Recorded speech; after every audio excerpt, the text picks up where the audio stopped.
नमस्कार दोस्तों, मैं रोहित कुमार आप सभी लोगों का directstudy.com पे बहुत-बहुत स्वागत करता हूं।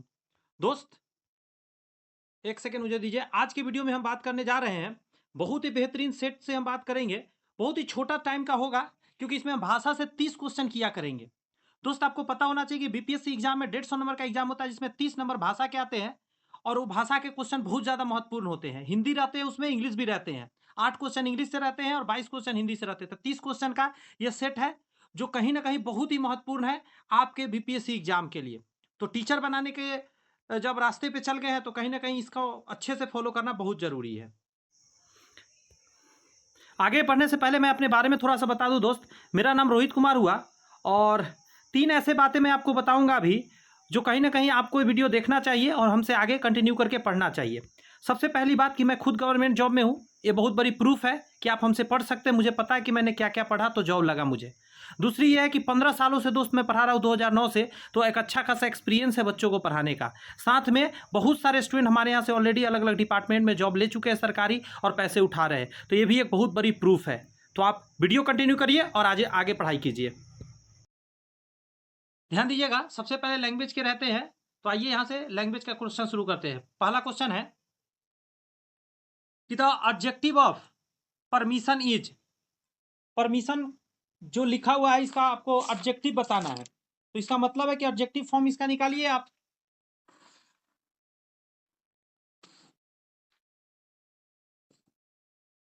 तो आप कहेंगे सर इसका परमिसिबल हो जाएगा पहला ही। परमिसिबल का मतलब भी होता है सेम बात, बट इसका ये एडजेक्टिव फॉर्म इसका होता है। नेक्स्ट है which word is similar in meaning of the word abandon. Abandon से मिलता जुलता कौन है? आपसे पूछ रहा है, बताने का कोशिश कीजिए। अगर आप बता पाएंगे तो बड़ा अच्छा लगेगा मुझे। तो आप कहेंगे सर जरूर बता पाएंगे, नहीं कैसे बता पाएंगे? तो दो का क्या आपने डाला? जी हाँ, QUIT। अबंडन का यही मतलब होता है quite.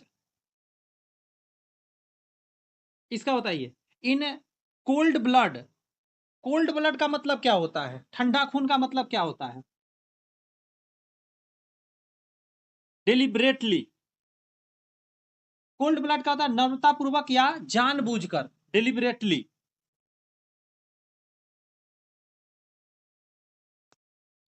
Mother sister is my. Mummy का बहन क्या होती है? मैटरनल आंट या मासी भी जिसको हम लोग कहते हैं। तो 4 का ए हो जाएगा। 5 का कर रहा है डॉटर्स डॉटर। बेटी का बेटी क्या लगती है? Grand daughter. 5 का क्या हो जाएगा? ग्रैंड डॉटर हो जाएगा। How many days in month of February? तो 28 भी हो सकता है, 29 भी हो सकता है। इसका आंसर हो जाएगा डी। समझ रहे हैं ना? लीप ईयर में रहता है 29 और लीप ईयर नहीं है तो 28। आइडम्स दिया है, इसका मतलब होता है by fights and stars. By sorry fits and stars. तो इसका मतलब क्या हो जाएगा? 6 का सॉरी 7 का है रेगुलरली। सॉरी इरेगुलरली, मतलब कभी कदाल वाला। रेगुलरली बोला गया। बाय फिट्स एंड स्टार्स, ये कहावत है जिसको अनियमित रूप से कह सकते हैं। जी सर, समझ में आ गया यहाँ तक। 7 क्वेश्चन। 8वां बताइए क्या है सर? तो देखिए जरा। 8वां लिखा गया है, फिल इन द ब्लैंक्स करना है। Appropriate given words. He dash two wickets before play was interrupted by the rain. यह देखिए वाज लिखा हुआ है, यानी कंटिन्यूअस में चला गया। नहीं, ये कंटिन्यूअस नहीं है दोस्त। He dash two wickets before play was interrupted by the rain. Past tense में है, ये तो तय है। तो ये भी पास्ट टेंस में होगा। ये पास्ट टेंस आधा पार्ट, तो ये भी पास्ट टेंस में होगा। बट ये है इंडिफिनिट में, तो ये चला जाएगा परफेक्ट में। हैड टेकन हो जाएगा। इंडिफिनिट होता है एगो, तो एगो क्या आप चला जाता है, परफेक्ट टेंस में चला जाता है, ध्यान रखिएगा। अब आपके ये सर वाज लगा हुआ है, तो वाज या बेयर के पास आईएनजी नहीं है, इसीलिए कंटिन्यूअस में नहीं है, ये चला जाएगा इंडिफिनिट में। ठीक है, पास्ट इंडिफिनिट कहेंगे या सिंपल पास्ट कर सकते हैं। अब यहां से आइए हिंदी का देखिए क्वेश्चन, पश्चिमी हिंदी की उत्पत्ति किस अपभ्रंश से हुई है? तो 9 का कहिएगा पहला सौर सेनी से हुई है। भारत संघ की राजभाषा है, तो राजभाषा की बात करें 10 का, तो हिंदी को रखा गया है राजभाषा। और भाषा के लिए अनुच्छेद 343 है, ध्यान रखिएगा इसमें। आगे लिखा गया है कि हिंदी वर्णमाला में वर्णों की संख्या है, हिंदी वर्णमाला में कितने वर्ण है?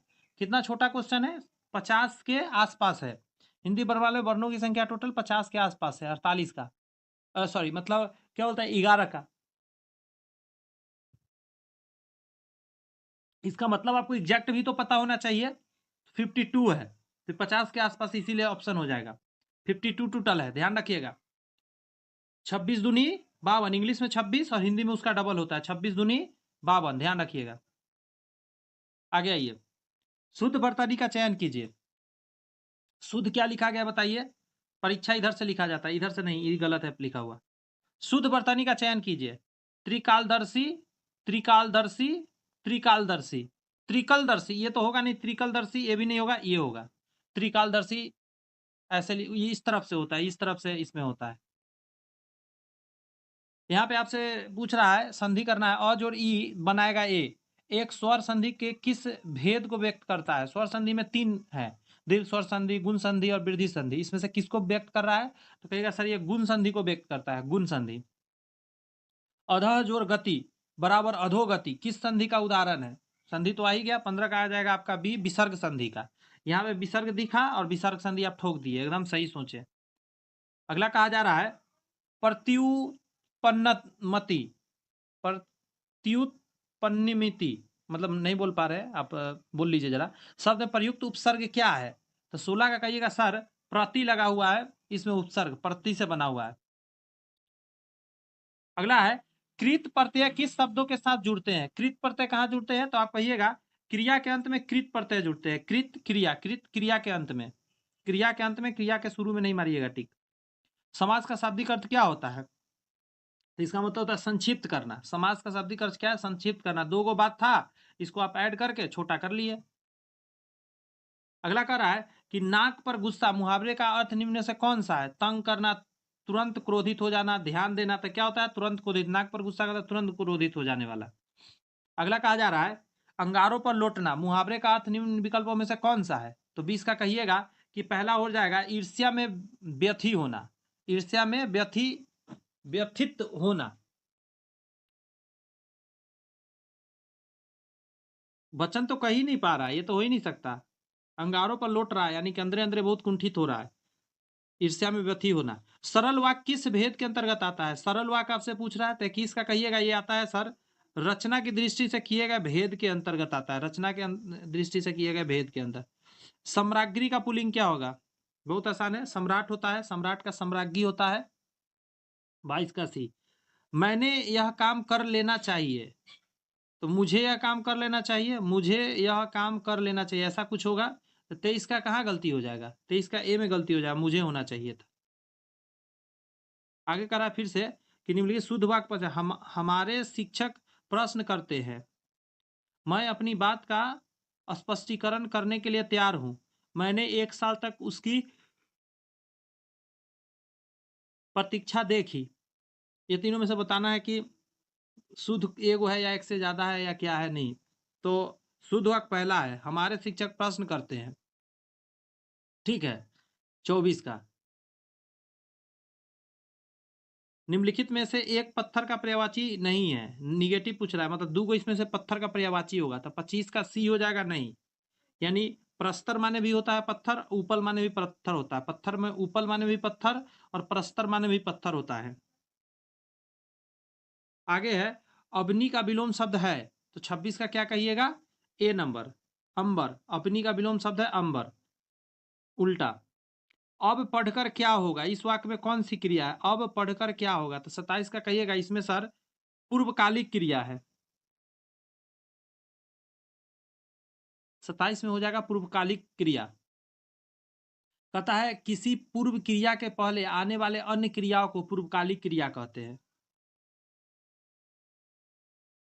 अगला कहा जा रहा है कि संपन्नता का विलोम शब्द कौन सा है? संपन्नता, हर चीज से संपन्न है, उसको क्या बोलेंगे? 28 का क्या कहिएगा? निर्धनता। हर चीज से संपन्न है उसको निर्धन कहिए, उल्टा उसका। आगे कहा जा रहा है कि निम्न में से कौन सा अज्ञानी का पर्याय नहीं है? अज्ञानी का पर्याय नहीं है, तो 29 का कहिएगा, पर्यायवाची पूछ रहा है। 29 का सी हो जाएगा भिज्ञ। अज्ञानी मतलब अनभिज्ञ भी हो सकता है, मूर्ख भी हो सकता है, लेकिन भिज्ञ नहीं। भिज्ञ मतलब ज्ञाता होता है।